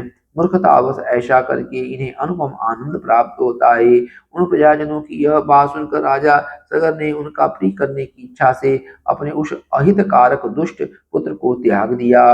पिता ने अपने उस पुत्र को पत्नी और आवश्यक सामग्री से शीघ्र रथ पर बिठाकर अपने सेवकों को आज्ञा दी, इसे जीवन भर के लिए राज्य से बाहर निकाल दो। असमंजस ने फाल और पिटारी लेकर पर्वतों की दुर्जम गुफाओं को ही अपने निवास के योग्य देखा और कंद आदि के लिए वह संपूर्ण दिशाओं में विचरने लगा। वह जैसा कि बताया गया है कि पापाचारी था, इसलिए परम धार्मिक राजा सगर ने उसको त्याग दिया था। श्री राम ने ऐसा कौन सा अपराध किया है जिसके कारण इन्हें इस तरह राज्य पाने से रोका जा रहा है। हम लोग तो श्री रामचंद्र जी में कोई अवगुण नहीं देखते हैं। जैसे शुक्ल पक्ष की द्वितीया के चंद्रमा में मलिनता का दर्शन दुर्लभ है, उसी प्रकार इनमें कोई पाप या अपराध ढूंढने से भी नहीं मिल सकता। अथवा देवी, यदि तुम्हें श्री रामचंद्र जी में कोई दोष दिखाई देता हो तो आज उसे ठीक ठीक बताओ। उस दशा में श्री राम को निकाल दिया जा सकता है जिसमें कोई तुष्टता नहीं है, जो सदा सन्मार्ग में ही स्थित रहते हैं। ऐसे पुरुष का त्याग धर्म से विरुद्ध माना जाता है। ऐसा धर्म विरोधी कर्म तो इंद्र के भी तेज को दग्ध कर देगा। अतः देवी श्री रामचंद्र जी के राज्याभिषेक में विघ्न डालने से तुम्हें कोई लाभ नहीं होगा। शुभान ने तुम्हें लोक निंदा से भी बचने की चेष्टा करनी चाहिए। सिद्धार्थ की बातें सुनकर राजा दशरथ अत्यंत थके हुए ईश्वर से शोकाकुल वाणी में कैकेयी इस प्रकार बोले, पापनी, क्या तुझे यह बात नहीं रुचि? तुझे मेरे या अपने हित का भी बिल्कुल ज्ञान नहीं है। तुम दुखद मार्ग का आश्रय लेकर ऐसी कुचेष्टा कर रही है। तेरी यह सारी चेष्टा सात पुरुषों के मार्ग के विपरीत है। अब मैं अब मैं भी यह राजधन और सुख छोड़कर श्री राम के पीछे चला जाऊंगा। ये सब लोग भी उन्हीं के साथ जाएंगे। तू अकेली राजा भरत के साथ चिरकाल तक सुखपूर्वक राज्य भोगती रह। ओम श्री राम जय राम जय जय राम। श्री राम जय राम जय जय राम। प्रधानमंत्री की पूर्वोक्त बात सुनकर विनय विनय की ज्ञाता श्री राम ने उस समय राजा दशरथ से विनीत होकर कहा, राजन, मैं भोगों का परित्याग कर चुका हूँ। मुझे जंगल के फल मूलों से जीवन निर्वाह करना है। जब मैं सब ओर से आसक्ति छोड़ चुका हूँ, तब मुझे सेना से क्या प्रयोजन? जो श्रेष्ठ गजराज का दान करके उसके रस्से में मन लगाता है, लोग बस रस्से को रख लेना चाहता है, वह अच्छा नहीं करता। क्योंकि उत्तम हाथी का त्याग करने वाले पुरुष को उसके रस्से में आसक्ति रखने की क्या आवश्यकता है? सद्पुरुषों में श्रेष्ठ महाराज, इस तरह मुझे सेना लेकर क्या करना है? मैं ये सारी वस्तुएं भरत को अर्पित करने की अनुमति अनुमति देता हूँ। मेरे लिए तो माता कैकेयी की दासियां चीर चिथड़े या वल्कल वस्त्र ला दें। दासियों दासियों जाओ, खंती और पिटारी अथवा कुदारी और खांची, ये दोनों वस्तुएं लाओ। 14 वर्षों तक वन में रहने के लिए चीजें उपयोगी हो सकती हैं। कैकेयी लाशंक को छोड़ चुकी थी। वह स्वयं ही जाकर बहुत सी चीर चीर ले आई और जन समुदाय में श्री रामचंद्र जी से बोली, लो पहन लो। पुरुष सिंह श्री राम ने कैकेयी के हाथ से दो चीर ले लिए और पहले महीन वस्त्र उतार कर मुनियों के से वस्त्र धारण कर लिए। इसी प्रकार लक्ष्मण ने भी अपने पिता के सामने ही दोनों सुंदर वस्त्र उतार कर तपस्वियों से बलकल वस्त्र पहन लिए। तदंतर रेशमी वस्त्र पहनने और धर्म पर ही दृष्टि रखने वाली धर्मज्ञा सुलक्षणा जनक नंदिनी सीता अपने पहनने के लिए भी चीर वस्त्र को प्रस्तुत देख उसी प्रकार डर गईं, जैसे मृगी बिछे हुए जाल को देखकर भयभीत हो जाती हैं। वे कैकेयी के हाथ से दो बलकल वस्त्र लेकर लज्जित सी हो गईं। उनके मन में बड़ा दुख हुआ और नेत्रों में आंसू भर आई। उस समय उन्होंने गंधर्वराज के समान तेजस्वी पति से इस प्रकार पूछा, नाथ, वनवासी मुनि लोग चीर कैसे बांधते हैं? यह कहकर उसे धारण करने में कुशल न होने के कारण सीता बारंबार मोह में पड़ जाती थी, भूल कर बैठती थी। चीर धारण में कुशल न होने से जनक नंदिनी सीता लज्जित हो एक वलकल गले में डाल दूसरा हाथ में लेकर चुपचाप खड़ी रही। तब धर्मात्माओं में श्रेष्ठ श्री राम जल्दी से उनके पास आकर स्वयं अपने हाथ से उनकी रेशमी वस्त्र के ऊपर बलकर वस्त्र बांधने लगे। सीता को उत्तम चीर वस्त्र पहनाते हुए श्री राम की ओर देखकर रनवासी स्त्रियां अपने नेत्रों से आंसू बहाने लगी। श्री राम वे सब अत्यंत खिन्न होकर उद्दीप्त तेज वाले श्री राम से बोले, बेटा, मनस्विनी सीता को इस प्रकार वनवास की आज्ञा नहीं दी गई है। प्रभु, तुम पिता की आज्ञा का पालन करने के लिए जब तक निर्जन वन में जाकर रहोगे, तब तक इसी को देखकर हमारा जीवन सफल होने दो। बेटा, तुम लक्ष्मण को अपना साथी बनाकर उनके साथ वन को जाओ, परंतु यह कल्याणी सीता तपस्वी मुनि की भांति वन में निवास करने योग्य नहीं है। पुत्र, तुम हमारी यह याचना सफल करो। भावनी सीता यहीं रही। तुम तो नित्य धर्म परायण हो, अतः स्वयं इस समय यहाँ नहीं रहना चाहते हो, परंतु सीता को तो रहने दो। माताओं की ऐसी बातें सुनते हुए भी दशरथ नंदन श्री राम ने सीता को बलकर वस्त्र पहना ही दिया। पति के समान शील स्वभाव वाली सीता के बलकर धारण कर लेने पर राजा के गुरु वशिष्ठ जी के नेत्रों में आंसू भर आया। उन्होंने सीता को रोक कर कैकेयी से कहा, मर्यादा का उल्लंघन करके करके अधर्म की ओर पैर बढ़ाने वाली दुर्बुद्धि कैकेयी, तू कैकेयी राज के कुल की जीती जागती कलंक है। अरे राजा को धोखा देकर अब तू सीमा के भीतर नहीं रहना चाहती है। शील का परित्याग करने वाली दुष्टी देवी सीता वन में नहीं जाएंगी, राम के लिए प्रस्तुत हुए राज सिंहासन पर ये ही बैठेंगी। संपूर्ण गृहस्थों की पत्नियां उनका आधा अंग है। इस तरह सीता देवी भी श्री राम की आत्मा है, अतः उनकी जगह जगह यही इस राज्य का पालन करेंगी। यदि मेरी नंदिनी सीता श्री राम के साथ वन में जाएंगी तो हम लोग भी इनके साथ चले जाएंगे। यह सारा नगर भी चला जाएगा और अंतपुर के रक्षक भी चले जाएंगे। अपनी पत्नी के साथ श्री रामचंद्र जी जहाँ निवास करेंगे, वहीं इस राज्य और नगर के लोग भी धन दौलत और आवश्यक सामान लेकर चले जाएंगे। भरत और शत्रुघ्न भी चीर वस्त्र धारण करके वन में रहेंगे और वहां निवास करने वाले अपने बड़ी भाई श्री राम की सेवा करेंगे। फिर तू वृक्षों के साथ अकेली रहकर इस निर्जन एवं सूनी पृथ्वी का राज्य करना। तू बड़ी दुराचारणी है और प्रजा का अहित करने में लगी हुई है।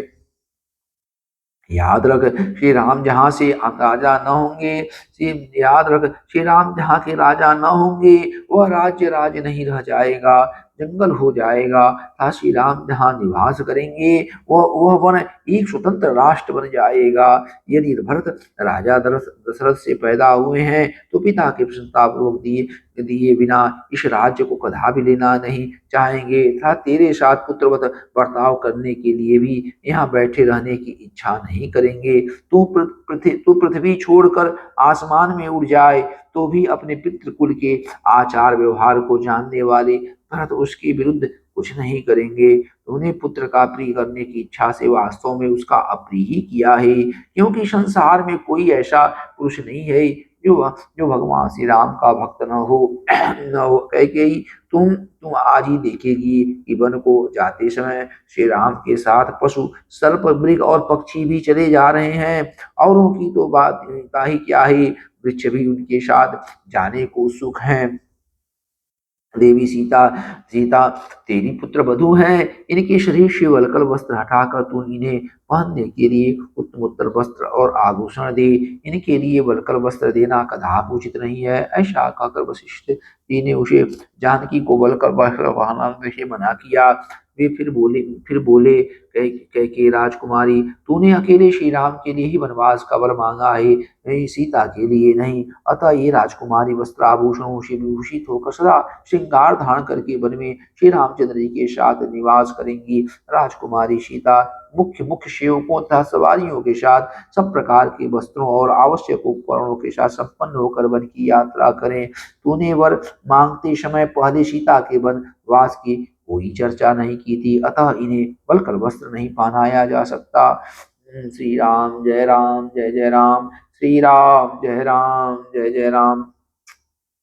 सीता जी की सनाथ होकर श्री सीता जी सनाथ होकर भी जब अनाथ की भांति चीर वस्त्र धारण करने लगी, तब सब लोग चिल्ला चिल्ला कर कहने लगे, राजा दशरथ तुम्हें धिक्कार है। वहां होने वाले उस कोलाहल से दुखी हो इक्ष्वाकु वंशी महाराज दशरथ ने अपने जीवन, धर्म और यश की उद्गत इच्छा त्याग दी। फिर वे गर्म सांस खींचकर अपनी भार्या कैकेयी इस प्रकार बोले, कैकेयी सीता कुल कुश कुश चीर वल्कल वस्त्र पहनकर वन में जाने योग्य नहीं है।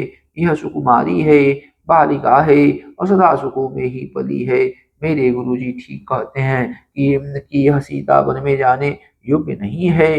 राजाओं में श्रेष्ठ जनक की यह तपस्विनी पुत्री क्या किसी का भी कुछ बिगाड़ती है, जो इस प्रकार जन समुदाय के बीच किसी किन कर्तव्य विमूढ़ भिक्षुक के समान चीर धारण करके खड़ी है। जनक नंदिनी अपनी चीर वस्त्र उतार डाले, यह इस रूप में बन जाए, ऐसी कोई प्रतिज्ञा मैंने पहले नहीं की है और न ही किसी को इस तरह का वचन ही दिया है।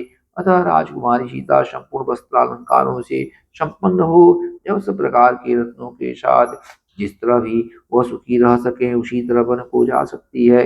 मैं जीवित रहने योग्य नहीं हूँ, मैंने तेरे वचनों में बंधकर एक तो यूं ही नियम शपथ पूर्वक बड़ी क्रूर प्रतिज्ञा कर डाली, दूसरे तूने अपने नादानी की एकांशिता को इस तरह चीर बनाना प्रारंभ कर दिया, जिस प्रकार बांस का फूल उसी को सुखा ढालता है, उसी प्रकार मेरी मेरी की हुई प्रतिज्ञा मुझी को भस्म किए किए डालती है। नीच पापनी, यदि श्री राम ने तेरा कोई अपराध किया है तो उन्हें उन्हें तो तू वनवास दे ही चुकी। विदेह नंदनी सीता ने ऐसा ऐसा दंड पाने योग्य तेरा कौन सा अपराध कर डाला, जिसके नेत्र हरिणी के नेत्रों के समान खिले हुए हैं, जिसका स्वभाव अत्यंत कोमल एवं मधुर है। वो मनुष्य सजनक नंदनी तेरा कौन सा अपराध कर रही है। पापनी, तूने श्री राम को वनवास देकर ही पूरा पाप कमा लिया है। अब सीता को भी वन में भेजने और बल कल पहनाने आदि का अत्यंत दुखद कार्य करके फिर तू इतने पातक इसलिए बटोर रही है। देवी श्री राम जब अभिषेक के लिए यहाँ यहाँ आए थे, उस समय तूने उनसे जो कुछ कहा था उसे सुनकर मैंने उतने के लिए ही प्रतिज्ञा की थी। उसका उल्लंघन करके जो तू मिथिलेश कुमारी जानकी को भी बलकल वस्त्र पहनने देखना चाहती है, इससे जान पड़ता है तुझे नरक में ही जाने की इच्छा हो रही है। राजा दशरथ सिर नीचा कर किए बैठे हुए जब इस प्रकार कह रहे थे, उस समय वन की ओर जाते हुए श्री राम ने पिता से प्रकार कहा, धर्मात्मन, ये मेरी यशस्विनी माता कौशल्या वृद्ध हो चली हैं, इनका स्वभाव बहुत ही उच्च और उदार है। देव यह कभी आपकी निंदा नहीं करती हैं, इन्होंने पहले कभी ऐसा भारी संकट नहीं देखा होगा। वरदायक नरेश, ये मेरे न रहने रहने से शोक के समुद्र में डूब जाएंगी, अतः आप सदा इनका अधिक सम्मान करते रहें। आप पूज्यतम पति से सम्मानित हों, इस प्रकार यह पुत्र शोक का अनुभव न कर सकें और मेरा चिंतन करती हुई भी आपके आश्रय में ही ये मेरी तपस्विनी माता जीवन धारण करें, ऐसे आपको करना चाहिए। इंद्र के समान तेजस्वी महाराज ये निरंतर अपने बिछुड़े हुए बेटे को देखने के लिए उत्सुक रहेंगी। कहीं ऐसा न हो मेरे वन में रहते समय ये शोक से कातर हो अपने प्राणों को त्याग करके यमलोक को चली जाएं। अतः आप मेरी माता को सदा ऐसी ही परिस्थिति में रखें, जिससे उक्त आशंका के लिए अवकाश न रह जाए। श्री राम जय राम जय जय राम, श्री राम जय राम जय जय राम, श्री राम जय राम जय जय राम। श्री रामचंद्र जी की बात सुनकर और उन्हें मुनि वेश धारण किए, ये देख स्त्रियों सहित राजा दशरथ शोक से अचेत हो गई। दुख से संतप्त होने के कारण वे श्री रामचंद्र जी की ओर भर आंख देख भी न सके और देख कर भी मन में दुख होने के कारण उसे उसे कुछ उत्तर न दे सके। दो घड़ी तक अचेत सा रहने के बाद जब उन्हें होश हुआ, तब वे महाभाव नरी श्री राम का ही चिंतन करते हुए दुखी होकर विलाप करने लगे। मालूम होता है मैंने पूर्व जन्म में अवश्य ही बहुत सी गौओं का उनके बछड़ों से बिछो कर आया है, अथवा अनेक प्राणियों की हिंसा की है, इसी से आज मेरे ऊपर यह संकट आ पड़ा है। समय पूरा हुए बिना किसी के शरीर से प्राण नहीं निकलते, तभी तो कैकेयी के द्वारा इतना क्लेश पाने पर भी मेरी मृत्यु नहीं नहीं हो रही है। ओह, अपने अग्नि के समान तेजस्वी पुत्र को महीन वस्त्र त्याग कर तपस्वियों के शिवल कर वस्त्र धारण किए सामने खड़ा देख देख रहा हूँ, फिर भी मेरे प्राण नहीं निकलते हैं। ईश्वर वरदान रूप शठता का आश्रय लेकर अपने स्वार्थ साधन के प्रयत्न में लगी हुई एकमात्र कैकेयी के कारण ये सब लोग महान कष्ट में पड़ गई हैं। ऐसी बात कहते कहते राजा के नेत्रों में आंसू भर आई, उनकी इंद्रियां शिथिल हो गईं और वे एक ही बार में हे राम कहकर मूर्छित हो गई, आगे कुछ न बोल सके। दो घड़ी बाद होश में आते ही वे महाराज आंसू भरी नेत्रों से देखते हुए सुमंत्र से इस प्रकार बोले, तुम सवारी के योग्य एक रथ को उसमें उत्तम घोड़े जोत कर यहाँ ले आओ और इन महाभाग श्री राम को उस पर बिठाकर इस जनपद से बाहर तक पहुंचाओ। अपने ज्येष्ठ वीर पुत्र को स्वयं माता पिता ही जब घर से निकाल कर वन में भेज रहे हैं, तब ऐसा मालूम होता है कि शास्त्रों में गुणवान पुरुषों की गुणों का यही फल बताया जाता है। राजा की आज्ञा शिरोधार करके शीघ्रगामी सुमंत्र गए और उत्तम घोड़े से सुशोभित रथ जोत कर ले आए। फिर सूत सुमंत्र ने हाथ जोड़कर कहा, महाराज, राजकुमार श्री राम के लिए उत्तम घोड़ों से जुता हुआ सुवर्णभूषित रथ तैयार है। जब देश और काल को समझने वाले सब ओर से शुद्ध इहलोक और परलोक से उन राजा दशरथ ने तुरंत ही धन संग्रह के व्यापार में नियुक्त कोषाध्यक्षों को बुलाकर यह निश्चित बात कही, तुम विदेह कुमारी, तुम्हारी सीता के पहनने योग्य बहुमूल्य वस्त्र और महान आभूषण जो 14 वर्षों के लिए पर्याप्त हो, गिन कर शीघ्र ले आओ। महाराज के ऐसा कहने पर कोषाध्यक्ष ने खजाने में जाकर वहां से सब चीजें लाकर शीघ्र ही सीता को समर्पित कर दी। उत्तम कुल में उत्पन्न अथवा अयोनिजा और वनवास के लिए प्रस्थित विदेह कुमार सीता ने सुंदर लक्षणों से युक्त अपने सभी अंगों को उन विचित्र आभूषणों से विभूषित किया। उन आभूषणों से विभूषित हुई विदेह नंदनी सीता उस घर को उसी तरह सुशोभित करने लगी जैसे प्रातःकाल उगते हुए अंशुमाली सूर्य की प्रभा आकाश को प्रकाशित करती है। उस समय सास कौशल्या ने कभी दुखद दुखद बर्ताव न करने वाली मिथिलेश कुमार सीता को अपनी दोनों भुजाओं से कसकर छाती से लगा लिया और उनके मस्तक को सूंघ लिया। बेटी, जो स्त्रियां अपने प्रियतम पति के द्वारा सदा सम्मानित होकर भी संकट में पड़ने पर उसका आदर नहीं करती हैं, वे संपूर्ण जगत में असती दुष्टा के नाम से पुकारी जाती हैं। दुष्टा स्त्रियों का यह स्वभाव होता है कि पहले तो वे पति के द्वारा यथेष्ट सुख भोगती हैं, परंतु जब वह थोड़ी सी भी विपत्तियों में पड़ता है तब उस समय दोषारोपण करती और उसका साथ छोड़ देती हैं।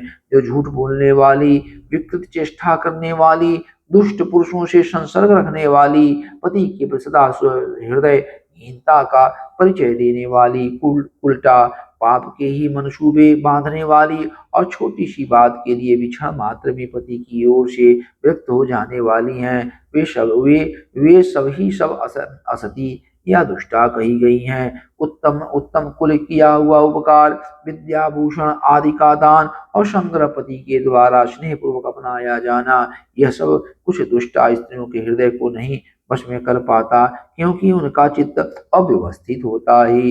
इसके विपरीत जो सत्य, सदाचार, शास्त्रों की आज्ञा और कुलोचित मर्यादाओं में स्थित रहती हैं, उन साध्वी स्त्रियों के लिए एकमात्र पति ही परम पवित्र एवं सर्वश्रेष्ठ देवता है। इसलिए तुम मेरे पुत्र श्री राम का जिन्हें वनवास की आज्ञा मिली कभी अनादर न करना।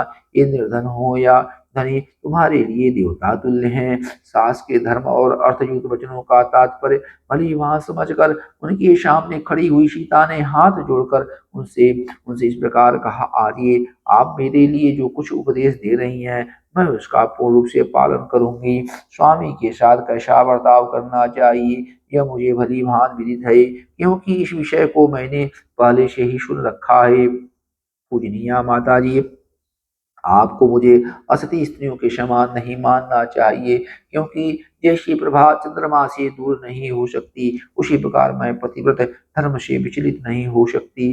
जैसे बिना ताज की बीड़ा नहीं बज सकती और बिना पहिए का रथ नहीं चल सकता, उसी प्रकार नारी 100 बेटों की माता होने पर भी बिना पति के सुखी नहीं हो सकती। पिता, भ्राता और पुत्र ये परिमित सुख प्रदान करते हैं, परंतु पति अपरिमित सुख का दाता है। उसकी सेवा से इहलोक और परलोक दोनों में कल्याण होता है। अतः ऐसी कौन स्त्री है जो अपने पति का सत्कार नहीं करेगी। आर्य, मैंने श्रेष्ठ स्त्रियों, माता आदि के मुख से नारी के सामान्य और विशेष धर्मों का श्रवण किया है। इस प्रकार पातिव्रत्य का महत्व जानकर भी मैं पति का क्यों अपमान करूंगी। मैं जानती हूँ कि पति ही स्त्री का देवता है। सीता का यह मनोहर वचन सुनकर शुद्ध अंतःकरण वाली देवी कौशल्या के नेत्रों से सहसा दुख और हर्ष के आंसू बहने लगे। जब धर्मात्मा श्री राम ने माताओं के बीच में अत्यंत सम्मानित होकर खड़ी हुई माता कौशल्या की ओर देखकर हाथ जोड़कर कहा, माँ, इन्हीं के कारण मेरे पुत्र का वनवास हुआ है। ऐसा समझकर तुम मेरे पिताजी की ओर दुखित होकर न देखना। वनवास की अवधि भी शीघ्र ही समाप्त हो जाएगी। ये 14 वर्ष तो तुम्हारे सोते सोते निकल जाएंगे। फिर एक दिन देखोगी कि मैं अपने सुहृदों से घिरा हुआ सीता और लक्ष्मण के साथ संपूर्ण रूप से यहाँ आ पहुंचूंगा। माता से इस प्रकार अपना निश्चित अभिप्राय बताकर दशरथ नंदन श्री राम ने अपनी अन्य 350 माताओं की ओर दृष्टिपात किया और उनको भी कौशल्या की ही भांति शोकाकुल पाया। तब उन्होंने हाथ जोड़कर उन सबसे यह धर्म युक्त बात कही, माताओं, सदा एक साथ रहने के कारण मैंने जो कुछ कठोर वचन कह दिए हों अथवा अनजाने में भी मुझसे जो कुछ अपराध बन गए हों, उनके लिए आप मुझे क्षमा कर दें। मैं आप सबके सब माताओं से विदा मांगता हूँ। राजा दशरथ की उन सभी स्त्रियों ने श्री रघुनाथ जी का यह समाधानकारी धर्मयुक्त वचन सुना। सुनकर उन सबका चित्त शोक से व्याकुल हो गया। श्री राम के ऐसी बात कहते समय महाराज दशरथ की रानियां कुलरियों के समान विलाप करने लगी। उनका वह आर्तनाद उस राजभवन में सब ओर गूंज उठा। राजा दशरथ का जो भवन पहले मूरज, पड़व और मेघ आदि वाद्यों की गंभीर गूंज से गूंजता रहता था, वही विलाप और रोदन से व्याप्त हो संकट में पड़कर अत्यंत दुखदमय प्रतीत होने लगा। श्री राम जय राम जय जय राम, श्री राम जय राम जय जय राम, श्री राम जय राम जय जय राम। तदंतर राम लक्ष्मण और सीता ने हाथ जोड़कर दीन भाव से राजा दशरथ के चरणों का स्पर्श करके उनकी दक्षिणावर्ती परिक्रमा की। उनसे विदा लेकर सीता सहित धर्मज्ञ रघुनाथ जी ने माता का कष्ट देखकर शोक से व्याकुल हो उनके चरणों में प्रणाम किया। श्री राम के बाद लक्ष्मण ने भी पहले माता कौशल्या को प्रणाम किया, फिर अपनी माता सुमित्रा के भी दोनों पैर पकड़े। अपने अपने पुत्र महाबाहु लक्ष्मण को प्रणाम करते देख उनका हित चाहने वाली माता सुमित्रा ने बेटे का मस्तक सुनकर कहा, बस तुम अपने सूर्य श्री राम के परम अनुरागी हो, इसलिए मैं तुम्हारे बन बन तुम्हारे तुम्हारे तुम्हें वनवास के लिए विदा करती हूँ। अपनी बड़ी भाई की वन में इधर उधर जाते समय तुम इनकी सेवा में कभी प्रमाद न करना। ये संकट में हो या समृद्धि में, यही तुम्हारी परम गति है। निष्पाप लक्ष्मण, संसार में सत्पुरुषों का यही धर्म है कि सर्वदा अपने बड़े भाई की आज्ञा के अधीन रहें। दान देना, यज्ञ में दीक्षा ग्रहण करना और युद्ध में शरीर त्यागना, यही इस कुल का उचित एवं सनातन आचार है। अपने पुत्र लक्ष्मण से ऐसा कहकर सुमित्रा ने वनवास के लिए निश्चित विचार कर रखने वाले सर्वप्रिय श्री रामचंद्र जी से कहा, बेटा जाओ जाओ, तुम्हारा मार्ग मंगलमय हो। इसके बाद वे लक्ष्मण से फिर बोली, बेटा तुम श्री राम को ही अपने पिता महाराज दशरथ समझो, जनक नंदनी सीता को ही अपनी माता सुमित्रा मानो और वन को ही अयोध्या जानो। अब सुखपूर्वक यहाँ से प्रस्थान करो। इसके बाद जैसे मातरी इंद्र से कोई बात कहते हैं, उसी प्रकार विनय के ज्ञाता सुमंत्र ने काकुस्थ कुलभूषण श्री राम से विनय पूर्वक हाथ जोड़कर कहा, महा यशस्वी राजकुमार श्री राम, आपका कल्याण हो। आप इस रथ पर बैठिए, आप मुझसे जहाँ कहेंगे वहीं मैं शीघ्र आपको पहुंचा दूंगा। आपको जिन 14 वर्षों तक वन में रहना है, उनकी गणना आज से ही आरंभ हो जानी चाहिए, क्योंकि देवी कैकेयी ने आज ही आपको वन में जाने के लिए प्रेरित किया है। तब सुंदरी सीता और अपने अंगों में उत्तम अलंकार धारण करके प्रसन्न चित्त से उस सूर्य के समान तेजस्वी रथ पर आरूढ़ हुई। पति के साथ जाने वाली सीता के लिए उनके ससुर ने वनवास की वर्ष संख्या गिनकर उसके अनुसार ही वस्त्र और आभूषण दिए थे। इसी प्रकार महाराज ने दोनों भाई श्री राम और लक्ष्मण के लिए जो बहुत से अस्त्र शस्त्र और कवच प्रदान किए थे, उन्हें रथ के पिछले भाग में रखकर उन्होंने चमड़े से मढ़ी हुई पिटारी और खंती या कुदारी भी उसी पर रख दी। इसके बाद दोनों भाई श्री राम और लक्ष्मण उस अग्नि के समान दीप्तमान सुवर्ण भूषित रथ पर शीघ्र ही आरूढ़ हो गई, जिनमें सीता की संख्या तीसरी थी। उन श्री राम आदि को रथ पर आरूढ़ हुआ देख सारथी सुमंत्र रथ को आगे बढ़ाया। उसमें जूते हुए वायु के समान वेगशाली उत्तम घोड़ों को हाँका। जब श्री रामचंद्र जी सुदीर्घ काल के लिए महान वन की ओर जाने लगे, उस समय समस्त पूर्ववासियों, सैनिकों तथा दर्शक रूप में आए हुए बाहरी लोगों को भी मूर्छा आ गई। उस समय सारी अयोध्या में महान कोलाहल मच गया। सब लोग व्याकुल होकर घबरा उठे। मतवाले हाथी श्री राम के वियोग से कुपित हो उठे और इधर उधर भागते हुए घोड़ों के हिंडाने एवं उनके आभूषणों के खनखनाने की आवाज और गूंजने लगी। अयोध्यापुरी के आबाद वृद्ध एवं सब लोग अत्यंत पीड़ित होकर श्री राम के ही पीछे दौड़े। मानो धूप से पीड़ित हुई प्राणी पानी की ओर भागे जाते हैं। उनमें से कुछ लोग रथ के पीछे और अगल बगल में लटक गई। तब सभी श्री राम के लिए उत्कंठित थे और सबके मुख पर आंसुओं की धारा बह रही थी। वे सब के सब उच्च स्वर से कहने लगे, सूत घोड़ों की लगाम खींचो, रथ को धीरे धीरे ले चलो, हम श्री राम का मुख देखेंगे, क्योंकि अब इस मुख का दर्शन हम लोगों के लिए दुर्लभ हो जाएगा। निश्चय ही भगवान श्री रामचंद्र जी की माता का हृदय लोहे का बना हुआ है, इसमें तनिक भी संशय नहीं है। तभी तो देव कुमार के समान तेजस्वी पुत्र के वन की ओर जाते समय फट फट नहीं जाता है। विधि नंदनी सीता कृतार्थ हो गई, क्योंकि वे पतिव्रत धर्म में तत्पर रहकर छाया की मान पति के पीछे पीछे चली जा रही हैं। वे श्री राम का साथ इसी उसी प्रकार नहीं छोड़ती हैं, जैसे सूर्य की प्रभा मेघ पर्वत का त्याग नहीं करती है। ओहो लक्ष्मण, तुम भी कृतार्थ हो गई, क्योंकि तुम सदा प्रिय वचन बोलने वाले अपने देवतुल्य भाई की वन में सेवा करोगे। तुम्हारी यह बुद्धि विशाल है, तुम्हारा यह महान अभ्युदय है, और तुम्हारे लिए यह स्वर्ग का मार्ग मिल गया है, क्योंकि तुम श्री राम का अनुसरण कर रहे हो। ऐसी बातें कहते हुए वे पूर्ववासी मनुष्य उमड़े हुए आंसुओं का वेग न सह सके। वे लोग सबके प्रेम पात्र इक्ष्वाकुल नंदन भगवान श्री रामचंद्र जी के पीछे पीछे चले जा रहे हैं। उसी समय दयनीय दशा को प्राप्त हुई अपनी स्त्रियों से घिरे हुए राजा दशरथ अत्यंत दीन होकर मैं अपने प्यारे पुत्र श्री राम को देखूंगा, ऐसा कहकर ये कहते हुए महल से बाहर निकल आए।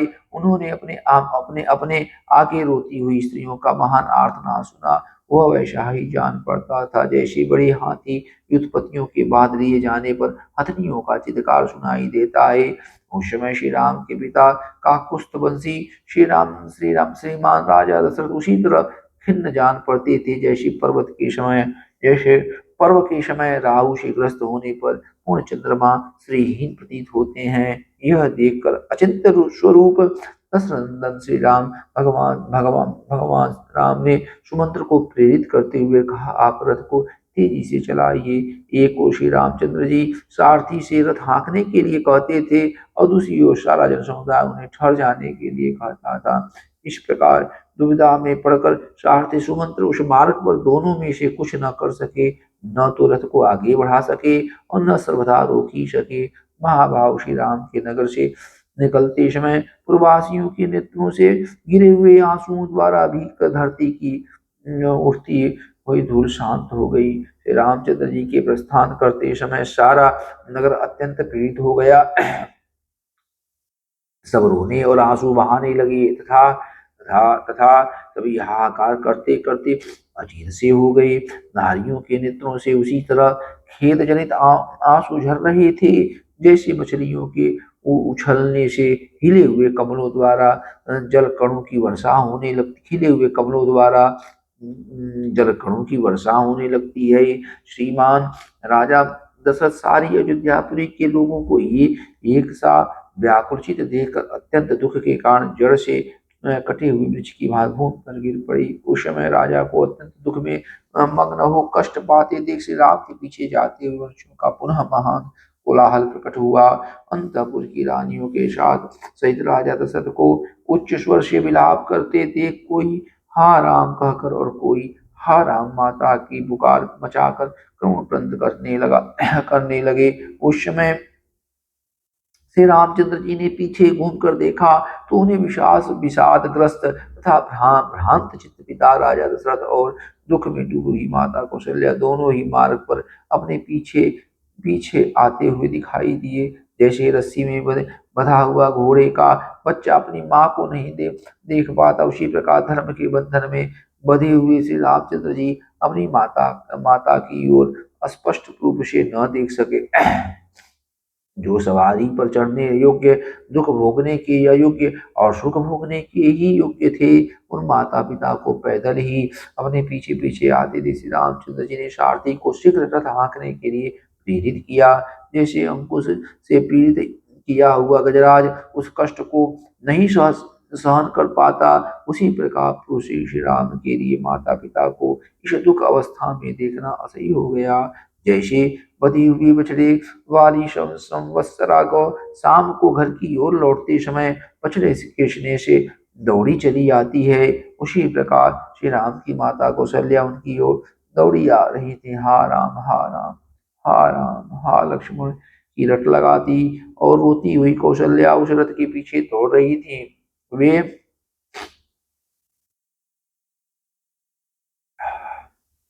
वे श्री राम लक्ष्मण और सीता के लिए नेत्रों से आंसू बहा रही थी और रही थी एवं इधर उधर नाचती चक्कर लगाती सी ढूंढ रही थी। इस अवस्था में माता कौशल्या को श्री रामचंद्र जी ने बारंबार देखा। राजा दशरथ चिल्लाकर कहते थे, सुमंत्र ठहरो, किंतु श्री रामचंद्र जी कहते थे, आगे बढ़िए, शीघ्र आगे बढ़िए। उन दो प्रकार के आदेशों में पड़े हुए बेचारे सुमंत्र का मन उस समय दो पहियों के बीच में फंसी हुई मनुष्य का आशा हो रहा था। उस समय श्री राम ने सुमंत्र से कहा, यहाँ अधिक विलंब करना मेरे और पिताजी के लिए दुख ही नहीं, महान दुख का कारण होगा। इसलिए रथ आगे बढ़ाइए। लौटने पर महाराज उल्हाना दे तो कह दीजिएगा, मैंने अपनी बात नहीं सुनी, मैंने आपकी बात नहीं सुनी। अंत में श्री राम के ही आदेश का पालन करते हुए सारथी ने पीछे से आने वाले लोगों से जाने की आज्ञा ली और स्वयं चलते हुए घोड़ों को भी तीव्र गति से चलने के लिए नेहा का। राजा दशरथ के साथ आने वाले लोग मन ही मन श्री राम की परिक्रमा करके शरीर मात्र से लौटे, मन से नहीं लौटे, क्योंकि वह उनके रथ की अपेक्षा भी तीव्रगामी था। दूसरे मनुष्यों का समुदाय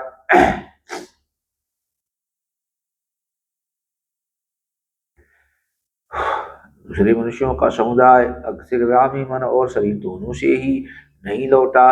वे सब लोग श्री राम के पीछे पीछे दौड़े चले थे। इधर मंत्रियों ने महाराज दशरथ से कहा, राजन, जिसके लिए यह इच्छा की जाए कि वह पुनः शीघ्र लौट आए, उसके पीछे दूर तक नहीं जाना चाहिए। सर्वगुण संपन्न राजा दशरथ का शरीर पसीने से भीग रहा था। वे विषाद के मूर्तिमान स्वरूप जान पड़ते थे। अपने मंत्रियों की उपयुक्त बात सुनकर वे वहीं खड़े हो गए और रानियों सहित अत्यंत दीन भाव से पुत्र की ओर देखने लगे। श्री राम जय राम जय जय राम, श्री राम जय राम जय जय राम और श्री राम जय राम जय जय राम।